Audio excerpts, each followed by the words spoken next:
ওগো আল্লাহর পয়গম্বর আইয়ুব, এতগুলি উট ছিল, প্রত্যেকটা উট ধ্বংস হয়ে গেল, মরে গেল। হযরত আইয়ুব আলাইহিস সালাতু ওয়াস সালাম বলেন, ইন্না লিল্লাহি ওয়া ইন্না ইলাইহি রাজিউন। খারাপ লাগতেছে? কথা বলেন, খারাপ লাগতেছে? হযরত আইয়ুব আলাইহিস সালাতু ওয়াস সালাম বলতেছেন, ইন্না লিল্লাহি ওয়া ইন্না ইলাইহি রাজিউন। কোনো অসুবিধা নাই, আল্লাহ তাআলা দিয়েছিলেন, আল্লাহ রাব্বুল আলামিন নিয়ে গেছেন, তাতে কোনো অসুবিধা নাই। আল্লাহ চাইলে আবার দিতে পারেন। শুকরগুজার করছে কার উপর? ধৈর্য ধারণ করছে কার উপর? আওয়াজ হয় নাই, ধৈর্য ধারণ করছে কার উপর? আল্লাহর উপর। দ্বিতীয় নম্বর হলো রে আমার বন্ধুগণ, হযরত আইয়ুব আলাইহিস সালাতু ওয়াস সালামের একটি বকরির পাল ছিল, শতে শতে বকরি ছিল। বকরি যে লালন পালন করতেন রাকাল আয়েশা বলতেছেন, ওগো আল্লাহর নবী আইয়ুব আলাইহিস সালাতু ওয়াস সালাম, বুঝতে পারলাম না, আমাদের প্রত্যেকটা বকরির রাকাল। আয়েশা বলতেছেন, আমাদের বকরির পালগুলি কি রকম জানে, মুহূর্তের ভিতর ধ্বংস হয়ে গেল, মারা গেল। আইয়ুব আলাইহিস সালাতু ওয়াস সালাম বলতেছেন, ইন্না লিল্লাহি ওয়া ইন্না ইলাইহি রাজিউন। অসুবিধার কোনো কারণ নাই, অসুবিধার কোনো কারণ নাই। আল্লাহ তাআলা দিয়েছিলেন, আল্লাহ রাব্বুল আলামিন নিয়ে গেছেন। এইভাবে উটের পালগুলি আস্তে আস্তে করে শেষ হয়ে গেল, বকরির পালগুলি শেষ হয়ে গেল। কয়টা গেল? দুইটা গেল রে আমার বন্ধুগণ। আইয়ুব আলাইহিস সালাতু ওয়াস সালাম এক মুহূর্তের জন্য, সেকেন্ডের জন্য কিন্তু নৈরাশ হয় নাই, ঠিক কিনা বলেন?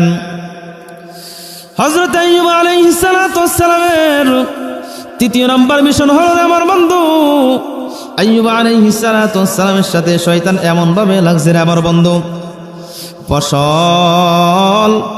ফসলের ভিতর শয়তান পোকা ধরায় দিল, একসাথে সমস্ত ফসল আদি নষ্ট হয়ে গেল। আইয়ুব আলাইহিস সালাতু ওয়াস সালামের কাছে আয়েশা বলতেছেন, ওগো আল্লাহর পয়গম্বর আইয়ুব, সমস্ত ফসলগুলি নষ্ট হয়ে গেল, আমরা কিভাবে চলবো, কিভাবে খাইব? বন্ধু, কৃষকরা আয়েশা বলতেছেন, আইয়ুব আলাইহিস সালাতু ওয়াস সালাম বলতেছেন, বন্ধু, গোডাউনের ভিতর যে পরিমাণ খাদ্য সামগ্রী রয়েছে, একদিন নয়, 2 দিন নয়, 3 দিন নয়, দীর্ঘ 3 বছর পর্যন্ত এই গোডাউনের মাল সামগ্রী দিয়ে আমরা চলতে পারবো, সবাই চলতে পারবেন। টেনশনের কোনো কারণ নাই, টেনশনের কোনো কারণ নাই, চিন্তার কোনো কারণ নাই। তৃতীয় পার্সেন্ট শয়তান বলতেছে, বুঝতে পারছি কি করতে হবে।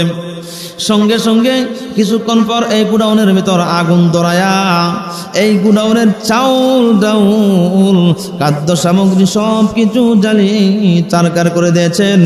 আর আইয়ুব আলাইহিস সালাতু ওয়াস সালামের কাছে যখন খবরটা নিয়ে আসলেন, ওগো আল্লাহর পয়গম্বর,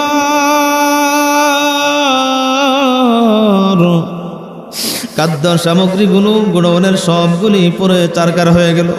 আল্লাহর পয়গম্বর হযরত আইয়ুব আলাইহিস সালাতু ওয়াস সালাম, বন্ধু, ইন্না লিল্লাহি বলে বলতেছেন, আল্লাহ রাব্বুল আলামিন যা ভালো মনে করলেন তাই করেছেন, তাতে কোনো চিন্তার কারণ নাই, চিন্তার কারণ নাই, ভাবনার কারণ নাই। আমার বন্ধুগণ, তৃতীয় নাম্বার খাদ্য সামগ্রীগুলি গোডাউনের ভিতর আগুন ধরাইয়া দিছে রে বন্ধু। খাদ্য সামগ্রীগুলি পরে চারকার হয়ে গেল রে আমার বন্ধু। চতুর্থ নাম্বার হলো রে আমার বন্ধু, আইয়ুব আলাইহিস সালাতু ওয়াস সালামের সন্তান আদি দুনিয়ার জমিনে আসলেন। 4টা স্ত্রী ছিলেন হযরত আইয়ুব আলাইহিস সালাতু ওয়াস সালামের। কয়টা স্ত্রী? আওয়াজ দিয়ে বলেন, 4টা স্ত্রী। আমার বন্ধু, আইয়ুব আলাইহিস সালাতু ওয়াস সালামের সন্তান আদি দুনিয়ার জমিন থেকে চিরদিনের জন্য খতম করে দিয়েছেন। একটি দেওয়ালের ভিতর রাখা দিয়ে শয়তান কি করে দিলেন, পালিয়ে দিলেন। চাপা পড়ে সন্তান আদি দুনিয়ার জমিন থেকে বিদায় হয়ে চলে গেছে। বন্ধু, নীল আকাশের নিচে জমিনের উপরে বাবার আগে যদি যাদের সন্তান দুনিয়ার জমিন থেকে চলে যায়, তারা বুঝতে পারে বাবার আগে সন্তান চলে গেলে সন্তান হারানোর ব্যথা যন্ত্রণা, ঠিক কিনা বলেন? আইয়ুব আলাইহিস সালাতু ওয়াস সালাম 1 সেকেন্ডের জন্য চিন্তা করলেন না, ভাবলেন না, সঙ্গে সঙ্গে বলতেছেন, ইন্না লিল্লাহি ওয়া ইন্না ইলাইহি রাজিউন। ভাই, চিন্তার কোনো কারণ নাই, আল্লাহ রাব্বুল আলামিন নিয়ে গেছেন। শয়তান বারবার চেষ্টা করার পরেও আইয়ুব আলাইহিস সালাতু ওয়াস সালামের সাথে পারতেছেন না। হযরত আইয়ুব আলাইহিস সালাতু ওয়াস সালামকে কি করলো? প্রথমে 1000 পরিমাণ উট ধ্বংস করে দিল, বকরির পালগুলি ধ্বংস করে দিল, এই বন্ধু ফসলগুলি ধ্বংস করে দিল, এই বন্ধু খাদ্য সামগ্রীর গোডাউনগুলি কি করে দিল? পুরো চারকার করে দিল। সন্তানাদি দুনিয়ার জমিন থেকে বিদায় করে দিল, দুনিয়ার জমিন থেকে চিরদিনের জন্য বিদায় করে দিল। এই বন্ধু স্ত্রীর বেলা 4টা স্ত্রী ছিল, 3টা স্ত্রী। এই অবস্থা থেকে আস্তে আস্তে করে অবনতি দেখার পর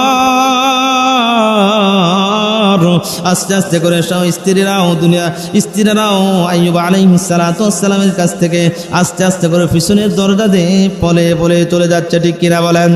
স্বামীর যতক্ষণ পর্যন্ত কামাই রোজগার ভালো থাকে, আয় উন্নতি থাকে, ততক্ষণ পর্যন্ত একটা স্বামীকে স্ত্রী ভালোবাসে, মোহব্বত করে, ঠিক কিনা বলেন?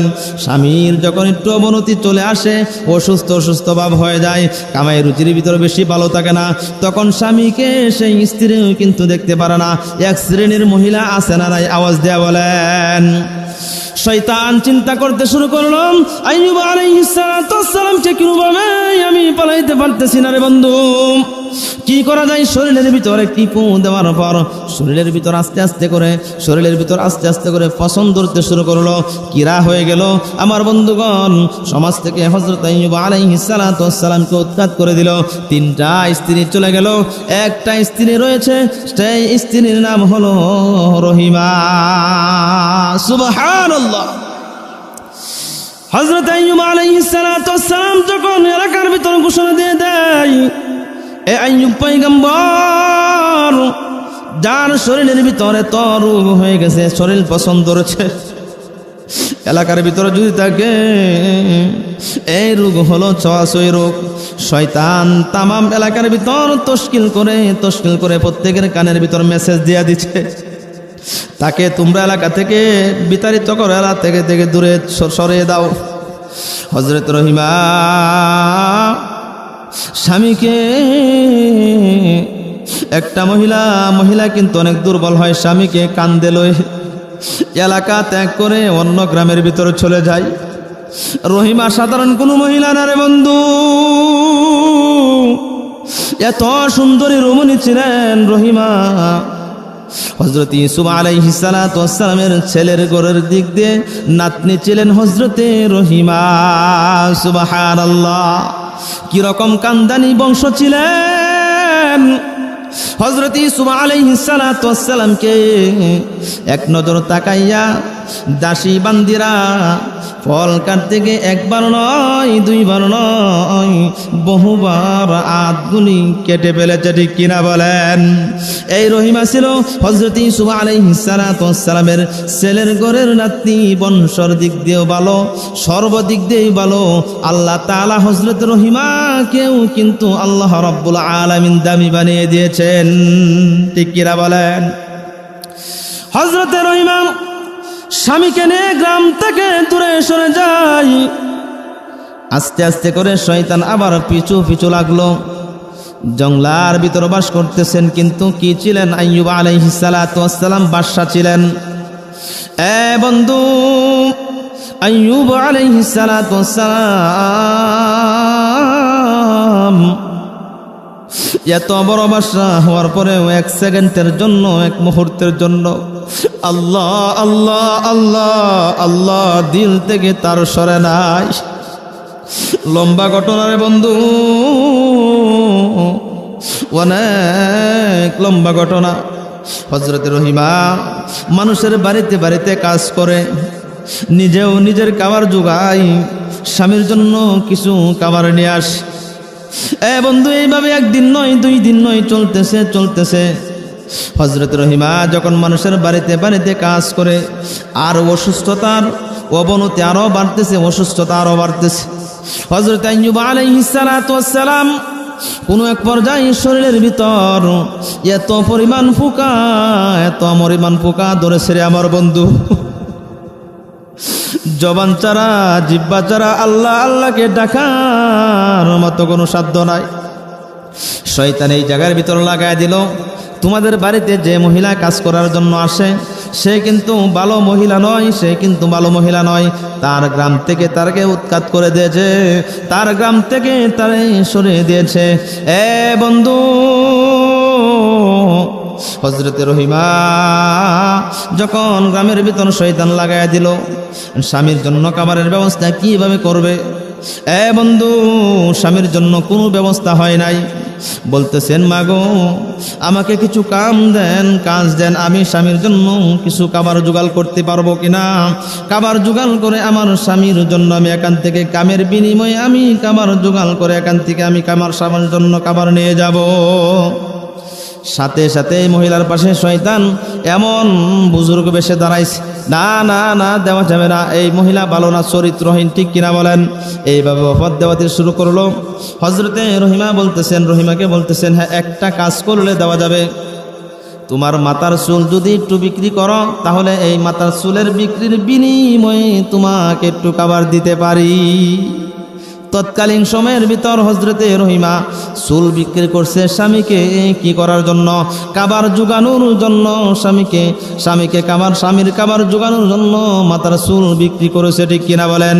বর্তমান সময়ে কিন্তু জায়েজ নাই, তৎকালীন সময়ের ভিতর কিন্তু জায়েজ ছিল, ঠিক কিনা বলেন? শয়তান আইয়ুব আলাইহিস সালাতু ওয়াস সালামের কাছে রহিমা এখান থেকে যাওয়ার আগে আগে শয়তান আইয়ুব আলাইহিস সালাতু ওয়াস সালামের কাছে কবর গিয়ে পৌঁছায় দিল। আপনি কি আইয়ুব নবী? আপনি কি নবী কিনা?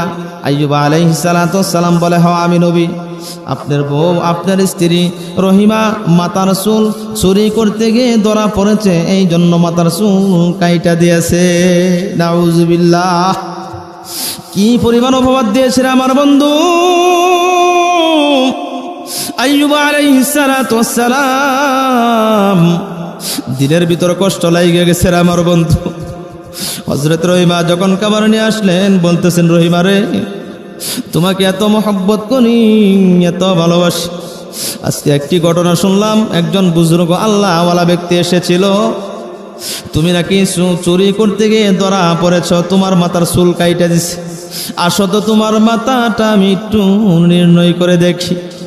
রহিমা চিন্তায় চিন্তিত হয়ে গেল, আহারে আমার স্বামী মাথার চুল দেখার সঙ্গে সঙ্গেই তো কষ্ট পাবে, আমার স্বামী তো পয়গম্বর,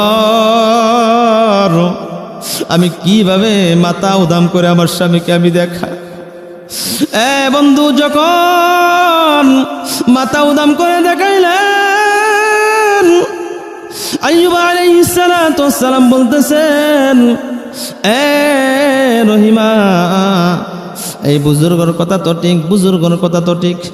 আল্লাহ রাব্বুল আলামিনের পক্ষ থেকে আয়াতে কারিমা নাজিল করিয়া দিছে, জিব্রাইল আলাইহিস সালাতু ওয়াস সালামকে জানিয়ে দিছে, এ জিব্রাইল, যাও যাও আমার হাবিব, আমার নবীকে গিয়ে বইলা দাও, এইটা সাধারণ দুনিয়ার কোনো মানুষ নয়, এইটা হলো শয়তান, এইটা হলো শয়তান। তার কথা যেন আমার নবী আইয়ুব আলাইহিস সালাতু ওয়াস সালাম বিশ্বাস না করে। কোনো একবার যাই আমার বন্ধুগণ, একদিন নয়, 2 দিন নয়, 3 নয়, দীর্ঘ 18 বছর পর্যন্ত কষ্ট করেছে, এরপরেও কিন্তু ঈমান ছাড়ে নাই, ঠিক কিনা বলেন? ঈমান ছাড়ে নাই, ঠিক কিনা বলেন? এ বন্ধু, আল্লাহ রাব্বুল আলামিনের কাছে শেষ পর্যন্ত বলতেছে, আল্লাহ আমি তোমাকে ডাকার মতো জায়গাটুকু নাই, সমস্ত অঙ্গ প্রত্যঙ্গ পোকা দিয়ে চারকার করে দিয়েছ, তাতে কোনো অসুবিধা নাই, আমার জিহ্বাটুকু তুমি রাখিও, তোমাকে যেন আমি স্মরণ করতে পারি। সুবহানাল্লাহ। এই ছিল রে পরীক্ষা। আইয়ুব আলাইহিস সালাতু ওয়াস সালাম পরীক্ষায় পাস করছে, ঠিক কিনা বলেন? কি ফার্স্ট ডিভিশনে পাস করছে, ঠিক কিনা? এই আইয়ুব আলাইহিস সালাতু ওয়াস সালামকে আল্লাহ তাআলা এত বড় পরীক্ষা করেছিলেন। এই জন্য আল্লাহ রাব্বুল আলামিন বলেন, ইল্লাল্লাযীনা আমানু ওয়া আমিলুস সালিহাত, তাদের ঈমান ছিল পাকা পুক্তা, ঠিক কিনা বলেন? নেক আমল করছে, ঈমান আনছে আল্লাহর উপর, 1 সেকেন্ডের জন্য নিজের বিবি চলে গেছে, নিজের সন্তানাদি চলে গেছে, নিজের বাদশাহী চলে গেছে, জমি জায়গা সব কিছু চলে গেছে। একবার নয়, দুইবার নয়, যারা আল্লাহর জন্য আল্লাহর দেওয়ানা হয়ে যায়, আল্লাহর আশেক হয়ে যায়, আল্লাহর দিদার হাসিল করার জন্য যাদের মনের অন্তরের ভিতর চিন্তা ভাবনা সদা সর্বদাই কাজ করে, তারা নিজের জীবনকে একবার নয়, দুইবার নয়, তিনবার নয়, নিজের জীবনকে নিজের জীবনের চাইতে, নিজের সন্তানের চাইতে, নিজের স্ত্রীর চাইতে, সহায় সম্পত্তির চাইতে, সব কিছুর চাইতে ভালোবাসে কাকে? আওয়াজ দেয়া বলেন, কাকে বাসে? আওয়াজ না হয় রে, আবার বলেন, কাকে বাসে? আল্লাহকে। সে আল্লাহকে এখনো আছে? এখন আসুন, এই মাদ্রাসার মাহফিল ওয়াতাওয়াসাউ বিল হক, হক কথা সদা সর্বদাই বলতে হবে। এক জায়গায় 500 টাকার বিনিময়ে বিচারকে ঘুরায় দেয়, আপনি যদি সামনে থাকেন আপনার করণীয় কি হবে? তাকে প্রতিবাদ করা, ঠিক কিনা বলেন? মানলে মারক, না মানলে না মারক, তাকে কি করা? প্রতিবাদ করতে হবে না? এইটাই হলো হক কথা। হক কথা বলতে হবে। আর সদা সর্বদাই যতই জুলুম অত্যাচার আসুক